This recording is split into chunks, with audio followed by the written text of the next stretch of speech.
Chapter 8, The TV Star.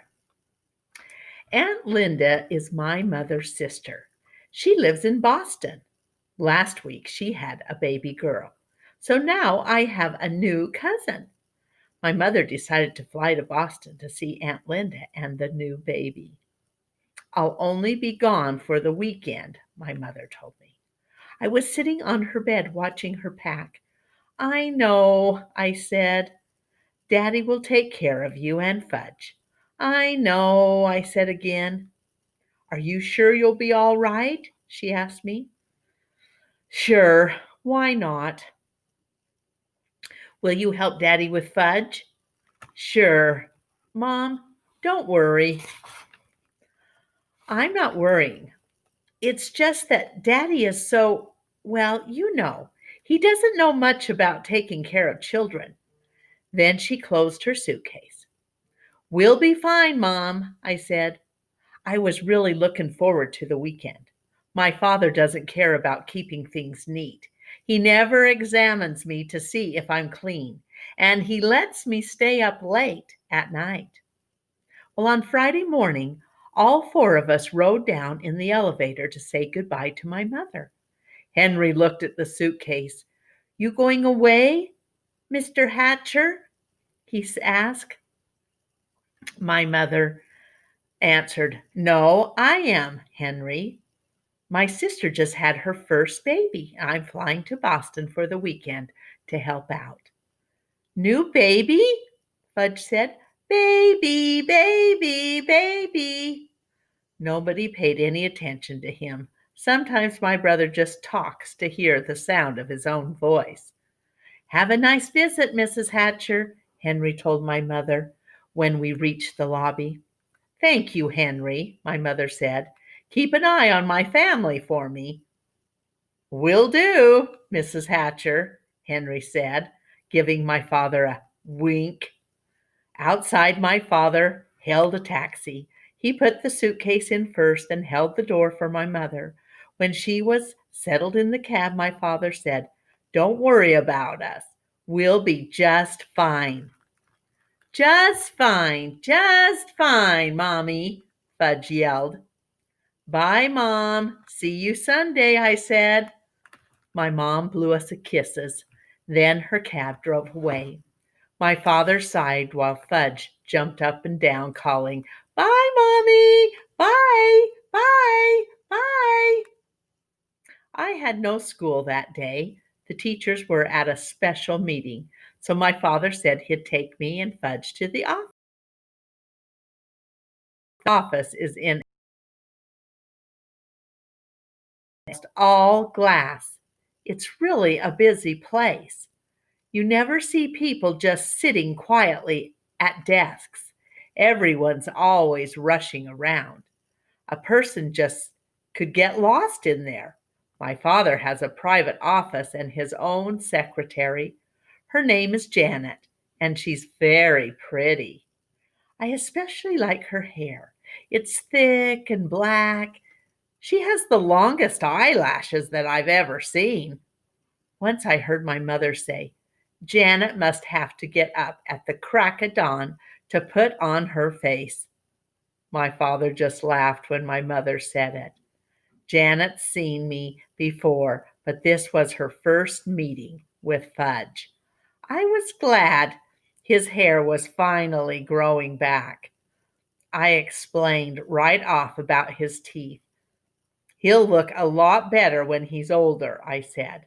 He knocked out his front too, but when he's 6 or 7, he'll get new ones. See, Fudge said, opening his mouth, all gone. My father said, Janet, the boys are going to be here for the morning. Can you amuse them while I clean up some work? Certainly, Mr. Hatcher, Janet said. You go ahead into your office and I'll take the boys on a tour of the rest of the agency. Well, as soon as my father went into his private office, Janet took out her pocketbook. She reached in and came up with a hairbrush, some lipstick, and a bag of crackers. You want some? She asked me and Fudge. Okay, I said, taking a handful. Fudge did the same. The crackers were shaped like little goldfish. I nibbled while Janet fixed herself up. She had a big folding mirror in her desk drawer. She set it on top of her desk and went to work on herself. When she was finished, she looked exactly the same as when we came in. But I guess she didn't think so because she said, that's much better. Then she put all her stuff away and took me by one hand and Fudge by the other. We walked down a long hall through a doorway and into another section of the agency. We came to a room where there was a bunch of kids with mothers. I guess there were at least 50 of them. Most of the kids were kind of small, like Fudge. Some were crying. Is this a nursery school or what? I asked Janet. She laughed. They're here to try out for the new Toddle bike commercial. You mean they all want to be the kid who rides the Toddle bike on TV? Yes, at least their mothers want them to be picked, Janet said. But we can only use one. You mean only one out of all these kids is going to be picked?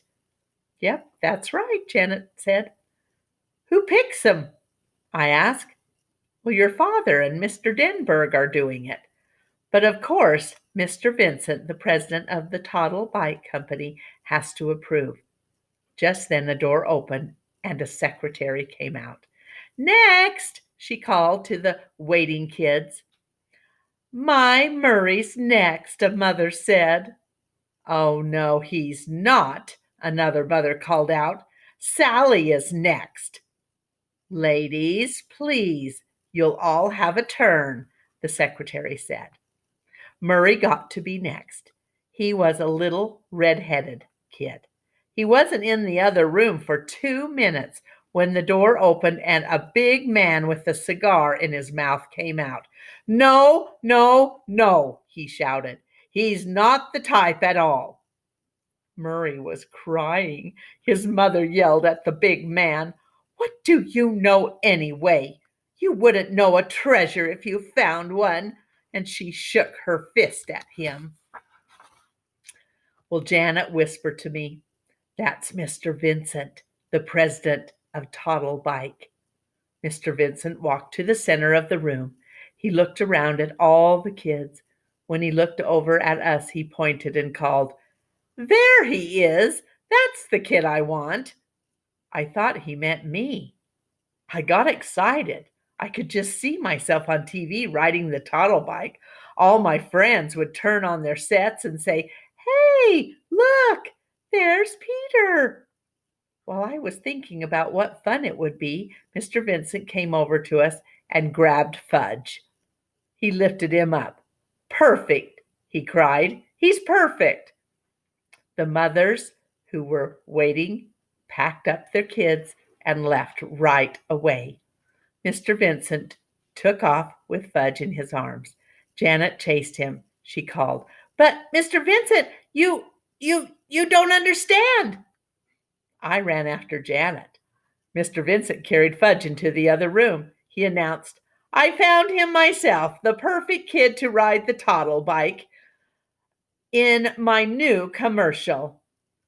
Mr. Vincent put Fudge down and took the cigar out of his mouth. There were 2 other men in the room. One of them was Mr. Denberg. The other one was my father. Hi, Daddy, Fudge said. George, my father told Mr. Vincent. This is my son. He's no actor or model. He can't make your Toddle bike commercial. He doesn't have to be an actor or a model. He's perfect the way he is, Mr. Vincent insisted.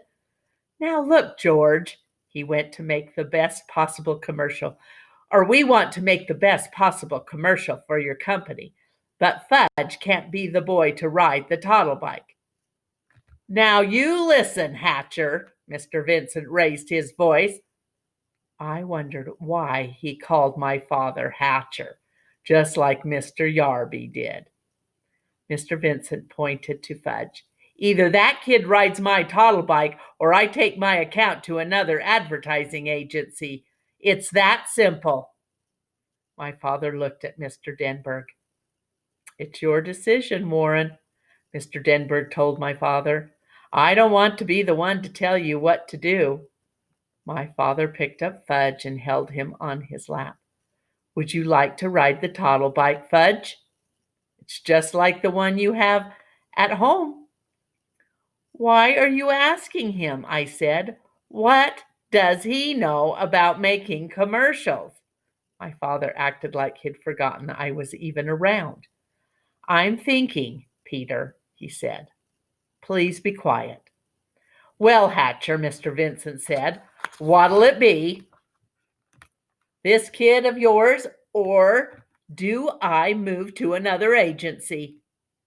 I remembered how my father lost the Juicio account because of Fudge. Now maybe he'd lose this one too, and I don't think he can afford that.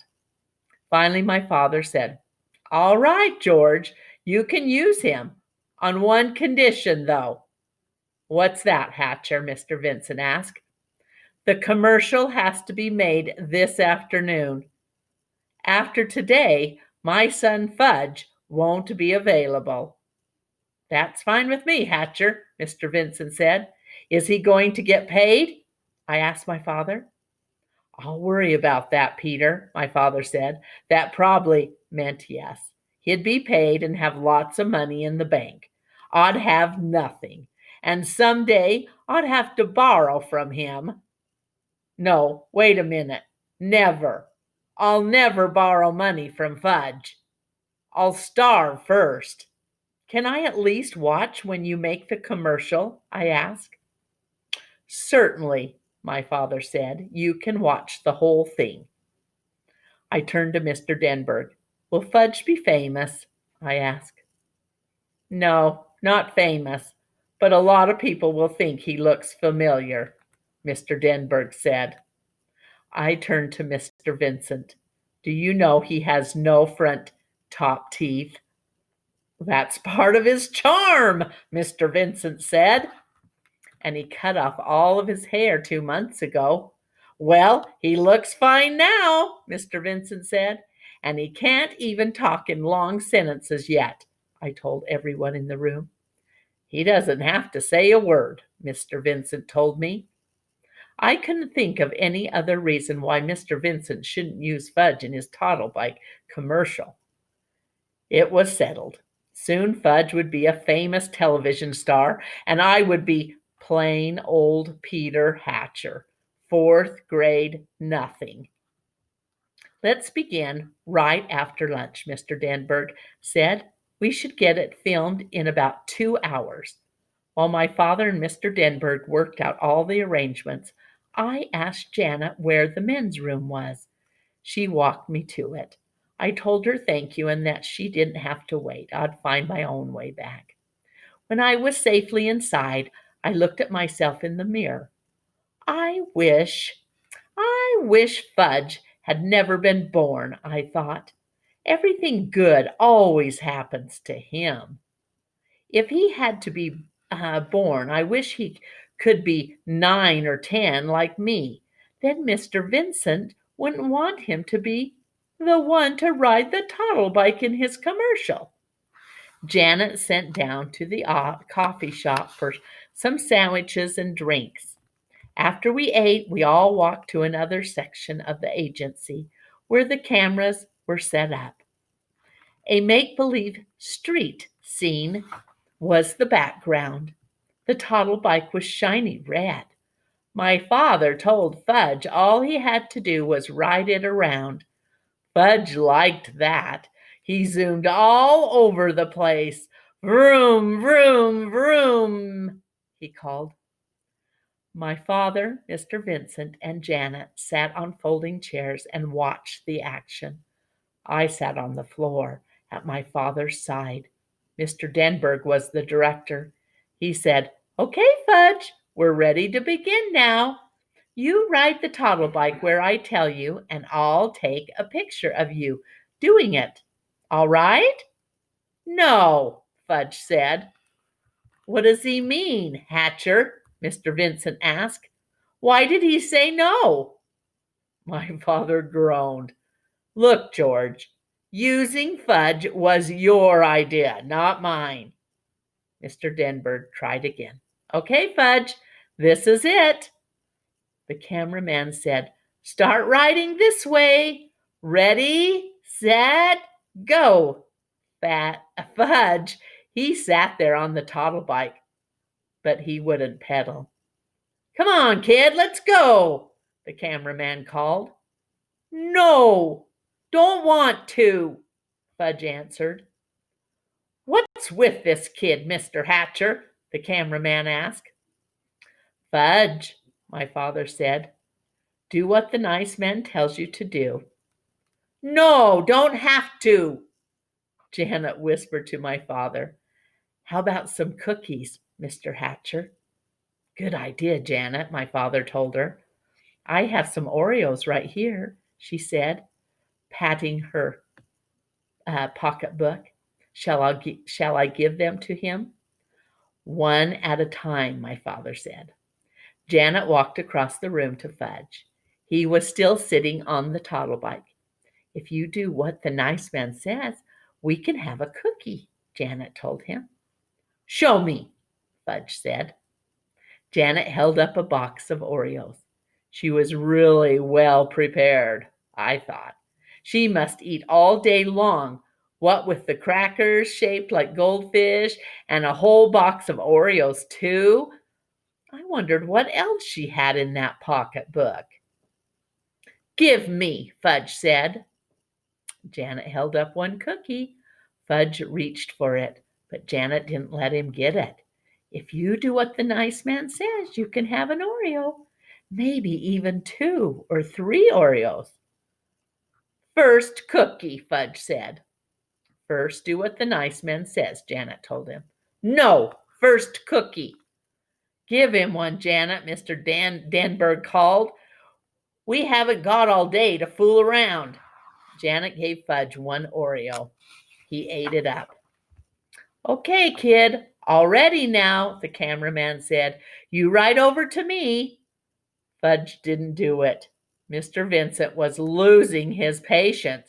Hatcher, he hollered, you get that son of yours to ride my toddle bike, or I'm taking my whole account away from you and your agency. Must I remind you, George, using Fudge was your idea, not mine, my father said. Forget about whose idea it was, Hatcher. He's your kid. You better get through to him. Now. I have an idea, my father said. He walked up to a corner of the room and beckoned to the others. Mr. Denberg and Mr. Vincent gathered around him, along with the cameraman and Janet. They looked like a bunch of football players huddled together, talking about the next play. Soon my father called me. Peter, would you join us, please? Sure, Dad, I said. What is it? Peter, we want you to ride the toddle bike for us to show Fudge how it's done. But he already knows how to ride, I said. Didn't you see him zooming around? He won't do it for the cameras, though, my father explained, so we need your help. Will I be in the commercial too? I asked. Well, the toddle bike is really for very young children, Mr. Denberg said. Otherwise, we'd have you do it in a minute. I got the message. It was like buying the shoes and like at Dr. Brown's office. They were going to use me to get Fudge to do what they wanted him to do. I wondered how anybody would ever manage my brother without my help. I walked over to Fudge and told him I was going to ride the toddle bike. Get off, I said. Fudge held onto the bike. No, mine. It's not yours, my father told him. But Fudge wouldn't move for anything. He closed his eyes and screamed. Can he scream loud when he tries? Or can he scream loud when he tries? So my father had to pull him off the toddle bike. Fudge kicked and kept screaming, and I'll bet Mr. Vincent was sorry that he ever spotted my brother in the first place. I got on the toddle bike. It was so small my knees practically touched the ground, but I managed to ride it around just where the cameraman told me to. See how nice Peter can ride the toddle bike? Janet said. Here, Peter, come here. Have an Oreo. You did that so well, you can have 2 or 3 if you want. Fudge stopped screaming. Me, he said. What? My father asked him. Me ride, me. You can't ride as well as Peter can, Mr. Denberg said. Can't so, Fudge told him. I don't think so, Mr. Denberg said. You already had a turn. You didn't do what I told you to do. Me! You want to try again? My father asked. Again, Fudge said. Again, again, again. Well, I don't know, Mr. Denberg said. Well, Mr. Vincent said, chewing on his cigar. Well, the cameraman said, scratching his head. Please, Fudge begged. I never heard my brother say please before. So Mr. Denberg said, okay, we'll give you one more chance. Fudge ran to the toddle bike. I got off and he jumped on. Now? He asked Mr. Denberg. Now, Mr. Denberg said. Ride this way, Fudge, over here, toward me. Fudge did as he was told, just like Peter, he said. See, just like Peter. Janet gave me a kiss on my cheek. You saved the day, Peter Hatcher, she said. When he wasn't looking, I wiped off my face. Her kiss was too juicy.